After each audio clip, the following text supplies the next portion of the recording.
Hey, everybody, and welcome back to another amazing episode of the Power Women in Insurance podcast. We are back. We are rocking. We are rolling. I had my little sabbatical. We had our time off, and now I am pumped to be able to bring you some of my very favorite people. So, when we decided to be able to reboot for our new season of Power Women in Insurance, I was like, who do I know who is amazing and dynamic and fabulous, and who I know will be able to have some fun on the podcast? So, I went ahead and reached out to my friend. She's my party friend, but she's also my good friend. And we have been to many, many conferences together. And she is in an amazing agency in Indiana, in Indianapolis, Indiana.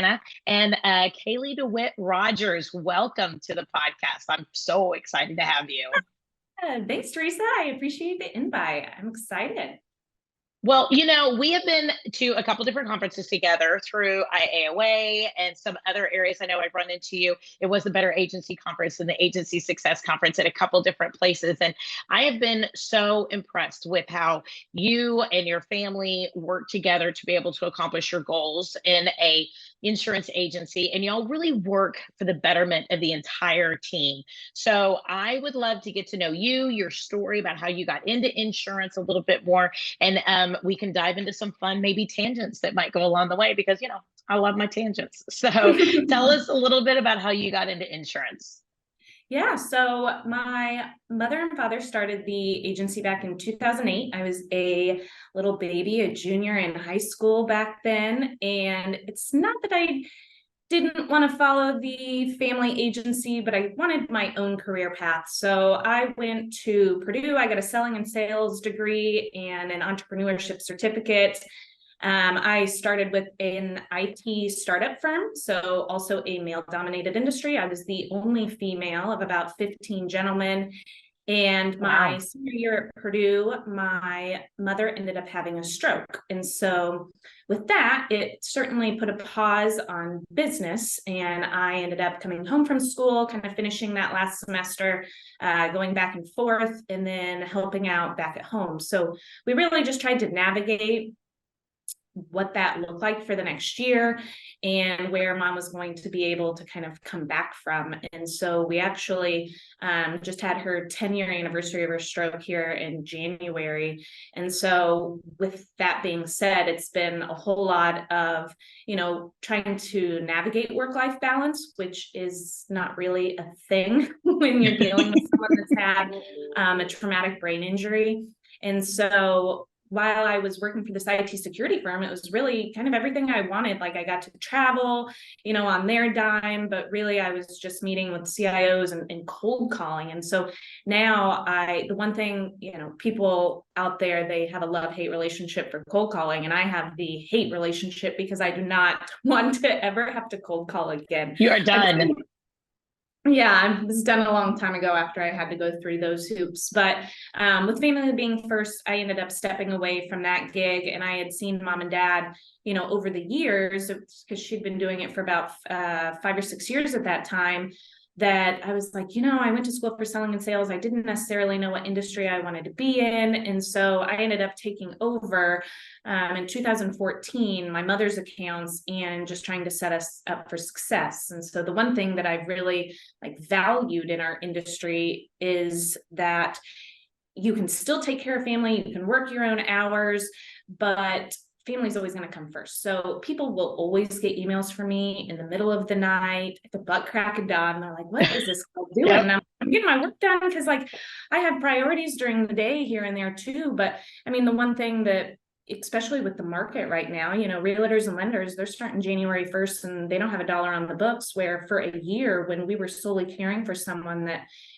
didn't even have a skull at the time and was wearing a helmet, we were able to live off renewals and be able to retain the clients that we had. So that's one thing that, I don't have any children, but if I did, it would, somewhat be the same situation where we get to make our own hours and go from there. So, needless to say, I wanted nothing to do with the insurance industry. And here I am about to go on 10 years and I can't see myself anywhere else. I absolutely love it.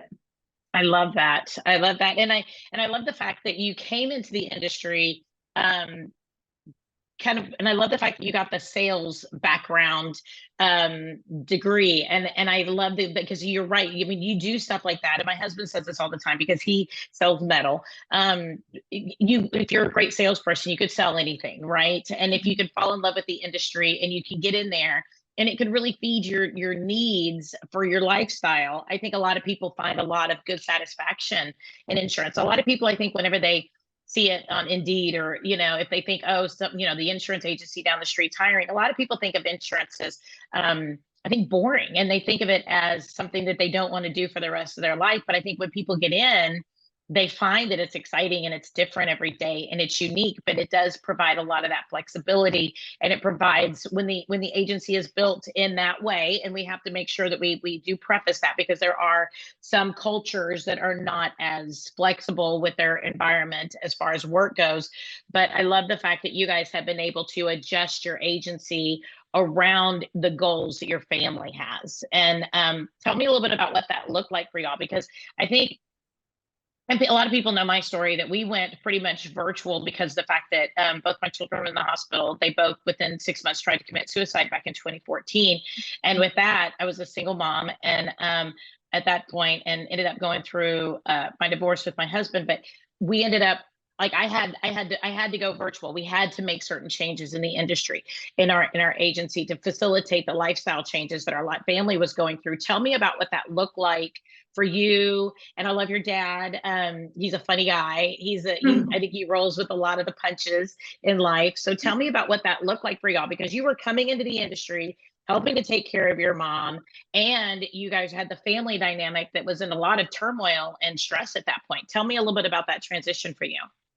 Yeah, of course. So one of my first priorities when I came on was actually going paperless, which was very daunting, but that really ended up helping out with the pandemic. So we've been completely virtual since I came on in 2014. And so with that, I mean, yeah, we'll be in doctor's appointments. I mean, she seems to have at least 2 every week, consistently, where I can honestly pop up my computer from anywhere, in a doctor's office, if I need to work from home, watch after her. And so that was one really nice thing from the pandemic, is we didn't really have those pain points like a lot of people had. We've never really had clients coming in the office. It's really only been, reps knocking on the doors type of thing. So it actually, I've always been able to work from home, and honestly enjoyed it a little bit more than coming in the office. As far as us being able to grow, we've certainly had those pain points, just because with family being a priority, we just haven't been able to really hire, train, like document those processes. And so we actually just had our first producer came on in January, and it was a really funny story. He actually moved to Indy about 3 years ago, and was referred to us when he bought the home. And then he had been with us for probably 2 or 3 years, and he reached out last year and he was like, "Hey, I actually got P&C licensed. I'm going to work for Allstate. Of course I want to be able to write my own policies, but you've been lovely to work with." And I was like, "Yeah, I get it, man. Write your own policies." And so, of course, 9 months later, he already figured out that the independent route was the way to go. And so I always chuckle. He sent me an email and he was like, "Hey, I was just looking to see, is your sales department hiring?" And I was like, "Let me check." So he's been doing a phenomenal job, even coming from the industry with only being 9 months in Allstate. There wasn't much that I needed to necessarily stray him away from of being there, because he's still pretty fresh and new in the industry. But one thing that we're really trying to do this year, we added a virtual assistant. So we've been just really, really trying to document all of our processes with that, and just so that we can really, really try and grow here within the next 12 months. Mm-hmm. Mm-hmm. And I think it's awesome that you guys, in this mode of a hard market, are looking to be able to grow.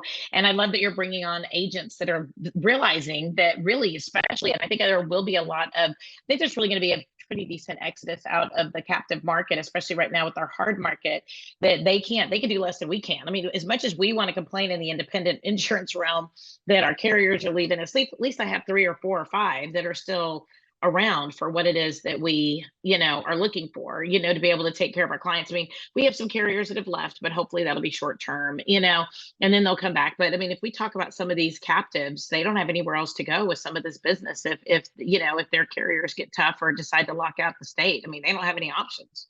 Yeah, of course.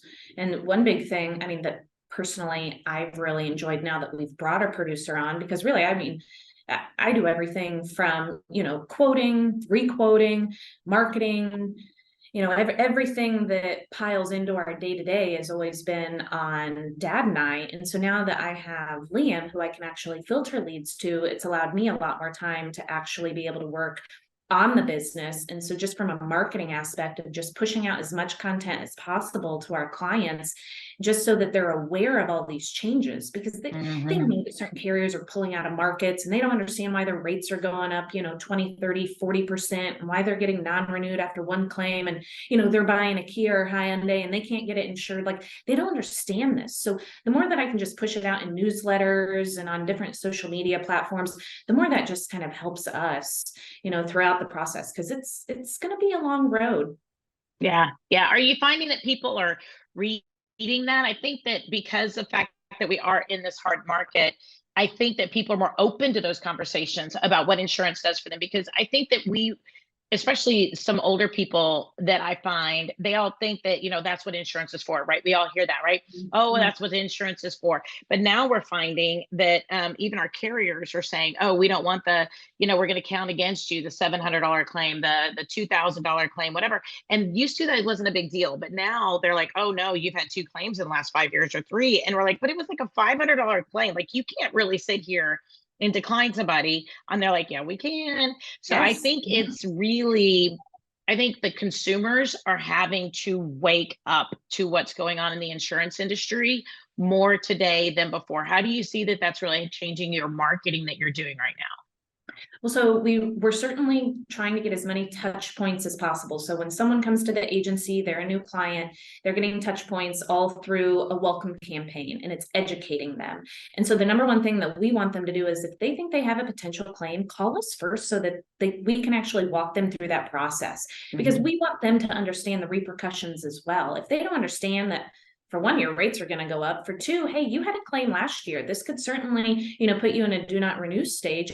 And they don't understand. They're like, but I'm paying my rates. Why would someone, want to non-renew me? Well, a lot of people don't understand that insurance companies, are a for-profit company in that sense, and they're not making any money right now in the market. So we really try and just educate them. Give us a call first. With as many storms as we've had a few tornadoes come through over the last month, and on the south part of Indy, and it's just been devastating. Where, yeah, if you have something, in that nature, certainly get it over to insurance. But that's really the thing that we just really try and push out to people, is try and allow us to be involved. That's why we're your agent and you're not going direct, so that you have someone that you can actually call. Because with us being a family agency, like, we truly treat every individual in our database as a family member. I'm not going to sell you a policy, that I wouldn't recommend to a family member. And that's really, what we live by. I love that. Do you find that people want to have those conversations more than maybe they did 2 years ago? Oh, most certainly. The one thing that we've actually implemented this year is agency Zoom. And so with our CRM, we've actually implemented a renewal process. And so every single renewal is getting touched. And so we have our certain threshold, which unfortunately is the same as what it has last year, just because I think everyone deserves to be requoted in some sense. Like, if you're getting, on average, we're seeing, at least in Indiana, a 20 to 40% increase on all homeowners policies. And so with that being said, people are like, gosh, on top of my taxes, when they're getting that mortgage analysis, if they haven't been putting money back, then they're going to be screwed, to put it nicely. And so with that, every single touch point, we're at least trying to requote and actually see if there's, something more competitive out there. Why is it going up? It's so having that conversation so that in the future, when they have the next claim, they think about the first time they had a claim. And, if it's barely above the deductible, is it worth it? Let's, kind of Right. self-insure from that route. Leave the insurance for the more catastrophic events, which it should be, made for, especially these days. So I think the one thing that's really helped our clients is just them acknowledging that we are at least reviewing their policy. We're sending a survey out to see if there's been any Yep. major updates. And then at least they're getting that communication that, hey, we've reshopped you and you still are in the best possible Yeah. situation. Yeah, and we're finding that if we do the reshop, which we did, we have moved our threshold up. We've started at 12%. Now I think we're up to we're talking about it. I don't think we're up to 22% yet, but we're at 20% right now. We've talked about going to 25% Yeah. before we start kind of stalking people. Hey, da da da da, and reshopping them. But we've gone just in the last year and a half from 12% up to like 22%. I think we're 20 right now. We're going up to 22. And we're talking about by the end of the year going up to 25 just as an agency for what we're proactively seeking out for reshops. But I think we're having to look a little bit more at automation. We're having to look a little bit more at automating those touches because the day-to-day has gotten so much more intense with the number of reshops that we have. We have to be able to put in some of that marketing for education and the automation for reaching out and connecting, because the other stuff that is still so overwhelming compared to where it was 3 years ago or 2 years ago, that it's really causing an exhaustion, I think, for people in the insurance industry for just the different types of hats that they're wearing between the education, the reshopping, but I think that if we show people what's going on in the industry, people are more open to be able to say, okay, if I need to stay here, then I'll stay here. They're more open to being okay with that 25 to 30% increase because they know that's what's going on in the industry. But I think education is such a huge piece of that. Yeah, I agree. And I always use the thing, I mean, like, what's not going up right now, right? Food, Yeah. gas, everything. I mean, insurance is following suit, but the hard thing for people to grasp is, oh, well, I haven't had any claims and I have an older vehicle. And they don't understand that, used cars have been up 30% over the last few years. And, lawsuits are up, medical costs are up. And they're like, well, I haven't done anything though. And it's like, well, it's either that or your insurance company is going to be out of the game here. So, I mean, just having that conversation with people and really, I mean, me putting myself in their position certainly helps the conversation. Just saying, hey, my rates went up too. Like, I understand where Yeah. you're coming. I always like have a heart for the elderly because they're like, I cannot afford this. Like, I can't make Mhm. any more money.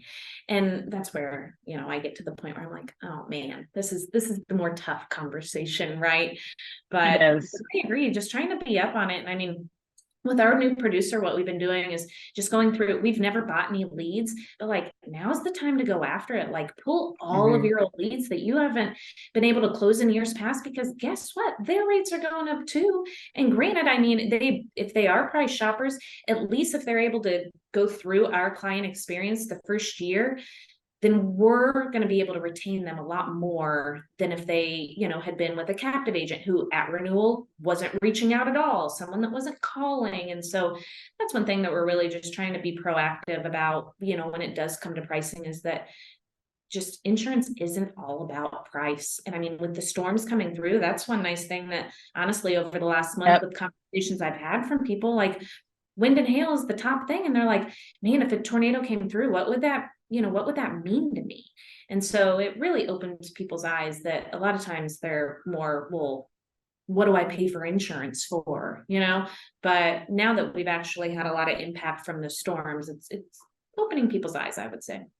Yeah, yeah. So how are you balancing all this between the marketing and Yeah. higher numbers of reshops and conversations that aren't, used to we could do a policy review in 20 minutes, 15, 20 minutes. Hey, just want to see, have you bought any new jewelry? Have you bought any new blah, blah, blah? Do you have anybody about to start driving? You have your typical, now it's like, it's a free form. It's a lot more of a deeper conversation about the industry and what's going on. And you're also talking about the home industry and inflation. And you're also talking about resale value, not really resale value on homes, but like, if something happens to your home, that the price of materials have gone up, and just the whole kit and caboodle. How are you dealing with all that, with all the other hats that you're wearing in your agency, and with balancing? And I know balance is a stupid word because it's not. People think of balance as equal, and we have to understand it's not. It's like a piston thing, right? Is one always seems to need more than the other, and one goes down and one goes up, and one goes down and one goes up. And I think when we realize the harmony in that, right, that we can sit back and we can say, this is just a moment where the business needs more right now. This is just a moment when my family needs more right now. And working with family, how are y'all balancing that? Because not only are people, and I'm sure just like you, tired, and we're having the same conversations repetitively, you're having to do more marketing, but then also from a family perspective, balancing the demands of everything. How are y'all working on that? Right. I was actually just reading a book and they were like, work-life balance is a joke. You can't have work-life balance because either way, you're putting, more effort into your family life where then things are falling off, on the work side and vice versa. But I would think the one thing that we implemented that has been a total game changer is automation. Last year, I was so afraid to bring automation in because I was like, I don't know what's going out and when it's going out. And people are replying back to emails and I don't even know what was sent. But honestly, when we implemented agency Zoom back in January, we hired Lava Automation. Shout out to Austin. He's done a phenomenal job. I mean, it's been a total game changer from an actual renewal standpoint, because if they're in the right place, I already have the wording letting them know of all the reasons why it's going up. And if they want to further the conversation, please reach out. I'm happy to. But at least within that email, it's giving them all the reasons why. And then we send out newsletters that go out to our entire client base. And so the next one's going out here after the holiday, and it is 100% all on the market. I'll have an area on the home, an area on the auto, just so that everyone, and what's crazy is we send it out through MailChimp, and the last newsletter, we send them out quarterly, and it's not a whole lot about insurance. Like I'll always have, we have a referral program. So that video is included in there. It has community events, but there'll be like 2 little inserts about insurance, and it's always related to specific time of year type of thing. But I thought this one just in general with what, the market's going to be gearing towards, what people can look out for. And with that, our open rate that we send that out through MailChimp, the last one was like 71%. Which is Open? Crazy. Wow. Crazy in the insurance industry. So I don't know if I'm like killing it on my subject lines or what, but people are opening them. So that's good. I'm really excited to send this one out, and I'm sure we'll get calls from it. Like normally I put something in there as far as cross-selling, like the last one was umbrellas, and we ended up getting 7 calls and issued 5 of them for umbrellas, which that doesn't seem like much, but just for a newsletter and for everyone that's, even opened it and curious. And then at the renewal, they're asking questions, we're always trying to talk about jewelry after Christmas and that type of thing, and getting it. And we get a lot of business from the newsletters. And granted, it takes me a lot of time. It's a lot of investment in the evenings of just putting it together, but it's so worth it. I love that. And but statistically, though, if you have more than 3 policies or more per client, they have a lot more sticky factor. They don't move as much too. So it is a longevity of the client type thing. Whenever you can increase policies and increase coverages, it is a sticky factor too. And it's an ability for the client to be able to call on in, connect, like you said, be able to make that relationship, do a policy review, but then also, they feel like they're heard. They feel like they have that relationship with you enough that they feel like they don't want to go to somebody else because Kaylee's their person. I mean, you are their person, and that's who they want to talk to. They don't want to go talk to a call center. They want to go talk to Kaylee. Yeah. And just being proactive has been a really huge thing on the renewals, because we haven't done that necessarily in the past. Like I've looked at ones that, will skyrocket, like, why is this one going up? And, we'll take a look at it and reach out. But now that we're being proactive, they're like, wow, I've never had that client experience somewhere before. Like, well, no, you're not going to, unless you're with an independent agent. And just because they're independent doesn't mean they're providing that value either. Right. I would think another thing for agents, I mean, just to kind of get ahead of the game, from an actual marketing standpoint, I got on my roof for the first time about 2 weeks ago. Let's just say it was a slight pitch gable roof. So it wasn't much, but it's still getting on a roof. It's still getting on a roof, right? And I don't know how do people do it, because I was sweating my butt off up there after an hour. So props to them. But so my girlfriend's in the roofing industry. And so, I mean, being in the Midwest, and you know more than I know, right? With wind and hailstorms coming through, the roofing industry is just a nightmare and they're taking advantage of everyone. And so we ended up just doing 10 quick 1-minute videos that we're just going to keep posting out like every other week so that people realize when someone comes door knocking, how to handle that conversation and not allowing just that roofer to submit the claim and get on the roof, like actually calling someone, Yeah. that they know, like, and trust, or even asking for a recommendation from us. But it comes to that in every sense. And so that's one big thing that I really want to do this year is, our top referral partners, say a financial planner, why an umbrella? Don't just listen to me, listen to this financial planner or a Yeah. restoration company, and why to use certain companies and what you're going to get out of that. So anything insurance related, we've been trying to really just pick up our game as far as, video content and reels, and just really kind of pushing that out so that people get a better understanding, because they have no idea when they're in a claim situation. They're frantic. They don't know how to respond. We had someone yesterday call in with a gas leak and I couldn't even understand her because she was so upset. She had just moved into her first home last week. And so the more that we can just educate our clients, the more that we have one foot forward than, the next 13 agents down the street. Yeah, yeah, but that was people always say that they remember how you make them feel, right? And if we can make people feel heard and safe in those moments when they're terrified, they're scared, they need good advice, and or they're facing their bills for the next year, right? Because most insurance policies are a year or 6 months. So they're looking at their bills for the next few months going, how is this going to work? This puzzle of all the, you only have so much money, but how are all these puzzle pieces that now that they're all changing, milk is a different price than it used to be. How are we going to change this? And I think that listening and taking that time to connect with the client is huge. Yeah, I agree. So you mentioned that you guys are doing surveys with automation, and I think automation is something that a lot of agents really need if they haven't really embraced it. We're at a point in the industry where we're almost at a crisis where we have to. There's no way, especially the small family-owned agencies, can function at the level that the industry is requiring without automation, in my opinion. And I think it's only going to get worse. And I think that that's one of the things that we're seeing with a lot of these big box companies is they do have some automations, they do have some apps, they do have some things that people feel like they can get that information really quickly for.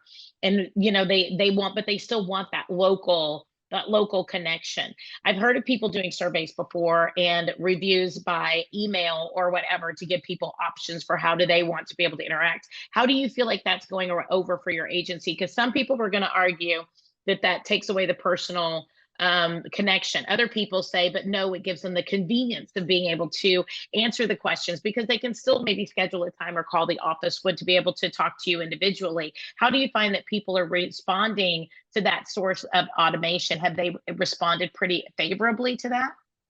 Yeah, I would say so. The big survey we utilize is a life changes survey. So it's going to ask if there's been any big changes, such as any drivers, if they've gotten a new vehicle, if they own a business. So from a cross-sell standpoint, we can utilize that. And then let's see here, what else does it ask on there? If they bundle, so another cross-sell opportunity. So really we're asking them, what are these changes that we need to account for? And then utilizing that, on our side as well. But I would say overall, probably about 8 out of 10 people are filling out. It's very user friendly. Again, Lava Automation helped us set it up through Cognito forms. And so they click it. It's a seamless process. It's a lot of yes and no questions, and it's conditional logic. So it'll ask more going through the process. Okay. But then it just sends to us and we're like, thanks for filling out the survey. We're working on your renewal. But really, we just put it towards them in the fashion that, hey, this is helping us ensure that you're covered properly.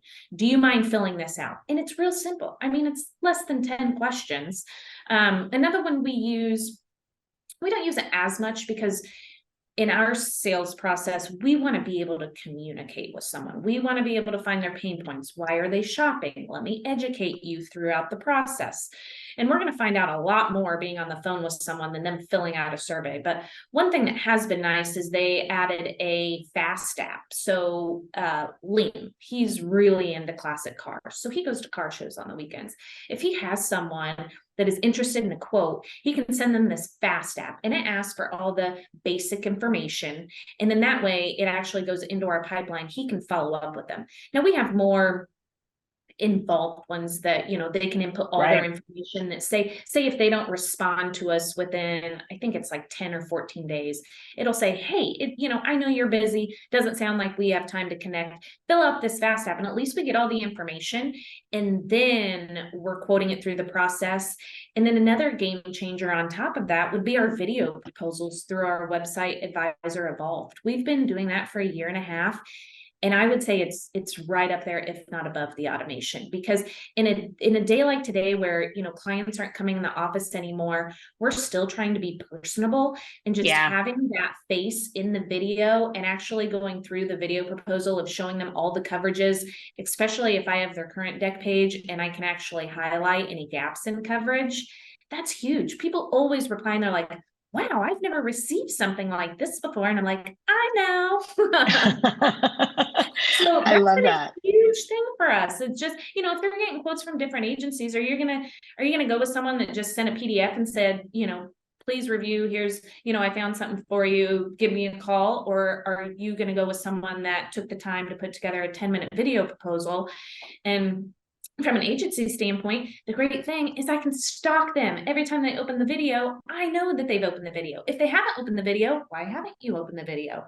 So that's it. If you aren't doing video proposals, I would strongly recommend looking into it for your producers. I love that. I love that. So has everybody in your agency embraced the technology? Because I know some people are a little bit slower to be able to embrace it than others, and some people are a little bit more just hesitant.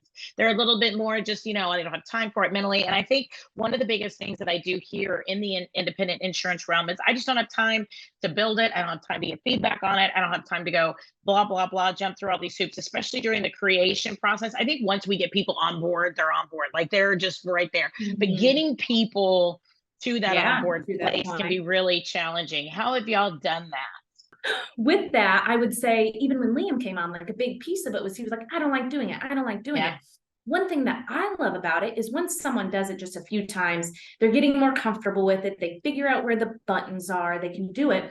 The huge thing with these changes is you start to see how simple it is, though, right? Like instead of me calling someone, getting their voicemail, giving a follow-up the next day, shooting them a text message, when is it time for us to chat? I can send this video proposal anytime I want, which for someone that works nights, I can do it at midnight and still send the email out. I can work whenever I want and get this video proposal out.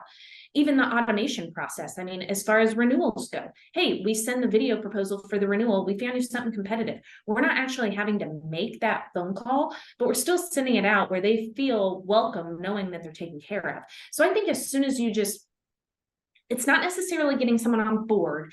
It's more, try this 3 times, try it 2 more times, see how you like it, or even just actually showing them from my perspective, hey, people are working during the day. They don't have time to talk to me. And they sure as heck don't want me to take 15 minutes of their day.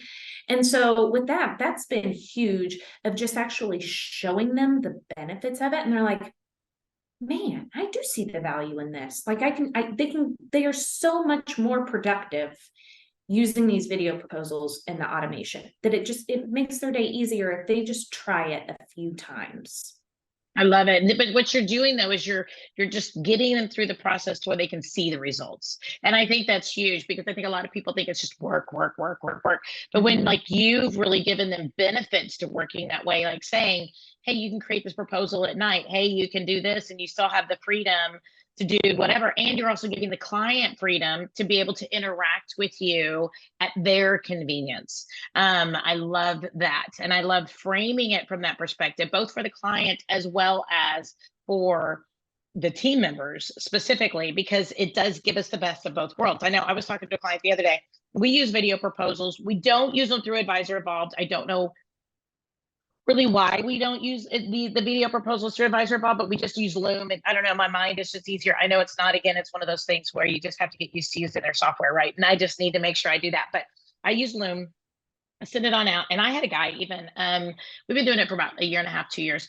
So we even had a guy like last week, he was like, you know how it is, like before you create those great videos and then I watch them. And then instead of me having to go tell my wife what you said, because we've been on the phone Yes. for the last 30 minutes, I just let my wife watch the video. And I'm like, oh, okay. And he goes, and you explain it so much better than I can. And it takes it off of the, I call it the telephone thing, is when we're kids, right? You know, you play telephone and the message is completely different by the time it gets down the road, right? So instead of expecting one spouse to explain it to another spouse over dinner in an industry that they don't even know of, and then all of a sudden they got conversations going that they don't really know the answers to. If we create that video, it allows them both to be able to have that factual and professional presentation of what it is that they need to make sure they take into consideration for their insurance. And that's what I like about it, is that it's not the telephone game of the husband trying to remember all the things you talked about with their insurance agent today, or the husband doing the same while he was working and he's got people coming in and out of his office and he's trying to take care of us on a break. You know, it takes all that away from it, all that stress. Yeah, I agree. I mean, on the personal line side, exactly that. Most of our referrals come from lenders. So they're already, trying to get as much in 30 days to close on this home as possible. So Yep. in the video, I always even say, I'm like, hey, forward this to your spouse. We're all on the same page. My calendar links below. If you guys have questions, let's all jump on together. 2 months ago, I ended up selling my largest commercial account by sending the video proposal. And sure enough, his response was, thanks for making this so easy. I forwarded it on to my other partners and we're all ready to go. It was one Nice. video proposal. I mean, it was someone I really needed to get in front of. And it was phenomenal. And I think even from, our dad and I's aspect, the more technology that we're able to implement and invest in the agency, the fancier our sales position looks, just by making it ease of doing business from their aspect. Mm-hmm. I mean, the easier it is, the more money they're going to make. And that's truly where, we're trying to make it as easy as possible for not only us, our customers, but our producers as well. Yeah, but I think too, and correct me if I'm wrong, I'm not on agency Zoom. I'm in the process of reconsidering my CRM processes actually today, because Fridays are my work on the business day. So I have a day that I don't take phone calls. I have a day that I do the on the business stuff as much as humanly possible. Just because I'm in a personnel revamp, I ended up with like having to hire multiple people this year. So anyway, I love one of that the idea. things. I'm gonna start. Yeah. I'm gonna consider that. I like it. Plus, it makes my Friday kind of a little lower key, and I feel like I'm wrapping up my week. I know what my finances are by the end of the week. I know where everything is. But one of the things I really want is like a weekly report. That's one of the things I want. I want that weekly report. Do you like how a CRM system, and I know every CRM system is a little bit differently, and based on how they're set up and how they work, you can get different reports out of them. Has the reporting that you've been able to get from that, like how many leads you're getting, how many that you're closing, has that helped you guys to be able to get people on board with that automation and to be able to help y'all provide the data for the agency to move forward with your growth ideas? Because I think not having the data the way that I want it, I have the data, but it's not the way that I want it. And it's not as detail oriented as I want it. I think that would be a really big game changer, not only for me, but also for the team, and getting people really on board for doing these activities that now, whenever we say, okay, now we're going to add in, I don't know, voice drops. Now we're going to add in video, proposals, whatever. If we can track some of that, I think especially like on a dashboard type thing, it's not us saying, hey, this is great. It's that the data says that this is great. Yes. How has that helped you guys? Yeah, we really cleaned up our data for really the first time ever in January when we implemented Agency Zoom with our VA. And so just cleaning up that data was by far like the coolest thing that we've done, I will say. But Agency Zoom's dashboard, it is nice because I can actually see, as far as the sales pipeline, how much has been sold this week, this month, this quarter. I can see what we're projecting, what dates those are looking to close. I ran a report today with it being, the last month of the quarter of actual lead sources. So our referral program, however many people refer us, we're donating back to a local nonprofit. So I'm actually having to look through all of those and see, okay, how many many referrals did we get and where are they coming from? So that's a huge report for us. But I mean, we use Easy Links for our rater and their reports are trash. So I would say, as far as actually using Agency Zoom's reports, I mean, they have by far the best reporting tool that we have in the agency. Okay. Yeah. And I think having that data and having clean data, and that's really a big thing, and is just so important for being able to move forward in this industry, especially right now, because data is king. I mean, and I hate to say it that way because people should be much more, but at the same point, in order to run the business, we cannot run the business without that data. It's just it's near impossible. So as you guys are looking forward into the next year, you guys have done a huge amount. You said January you just instituted Lava automation. How long did that process take for you guys to get settled in on that automation? Because today, as we record, it's June 30th. So we are officially 6 full months into this year. If y'all started that process in January, do you have other things you want to be able to accomplish with that by the end of the year? Or are you guys pretty settled with that? Because I think a lot of people worry about the timeline to implement automation and how long of a journey is that going to be? I think the one benefit of using Lava was they implemented a lot of the wording of the templates where I don't have time to do that, right? And I don't know what people, I mean, I don't have the data to know what people like and respond to either. So the actual templates that they had available benefited us a lot. So if you are looking for a CRM, that's one huge thing that I would look at is what do those templates look like? Are you making your own, or are they adding, those in there, where ours came from Lava, not specifically through Agency Zoom. So that was huge for us. I would say as far as our sales pipeline and our service center, as far as like sending out non-pays and claims, we jumped on that pretty quickly. We use a texting feature through there as well. So for E&O purposes, it's all saved within their site there. But as far as the renewal pipeline, we still are getting comfortable with that actual process of, is our producer, because we don't really have a CSR that just sits there. So if the producer is a little slow, it's kind of who's working on this account, or, what issue do we have here? So really the next 6 months, we're really just trying to dial that in and learn it the best that we can. Because in the beginning, it seemed like we were boiling the ocean. We were just like adding so many new things. It's like, well, what's working, what's not working. So our goal is just to really dial that in. And my goal for the next 6 months, as it has been for like a year and a half, but time flies, is really documenting our processes. And so I've used, yourself Loom in the past, but I really need to get on the Tango game so that we can actually grow and not have to just, start the training process all over again. No, I agree. Every new hire gets a little, I always feel like I need to reinvent the wheel whenever a new hire comes in. So I'm like, well, but it's been like 2 years since we've updated all of our documentation, and I don't have time to update all the documentation. So I'm just going to quote on the fly, I'm just going to train on the fly. And that just gets to be a lot too. So I love the fact that you're working on that documentation. I think that's wonderful. We'll get there. Fingers crossed. That is my one and only goal. Yes, but we also have to realize we're never really going to get there. There's never a there to get to, right? I mean, we have to give ourselves some slack on that. I used to think that, when I get there, and then I'm like, I don't think I'll ever get there. I just don't. And I will say this is that I have my children very, very, very young. I had my first at 19 and my last at 25. And it's just really funny because now that my kids are grown and out of the house, and my son would have been 30 this coming up at the end of July. And my daughter is 24, about to turn 25. As I look at that, I think now I'm bored because I don't have to, I'm not running them around. I'm not actively doing things with them all the time. They're adults. Kaylee lives in Denver, and it's like I'm bored. I'm like, I get off work and I'm kind of like, well, let's go sit on the couch and watch TV, and I think honestly, if I did get and I'm going to use this analogy in a productive way, but I do think that if I got there for my job the way that if everything was completely just humming along the way that we think it will eventually in a perfect utopian world, right? I think I'd be bored. I really think I would be bored. So I'm kind of like, plus I know that it's never done. A business is never, ever done.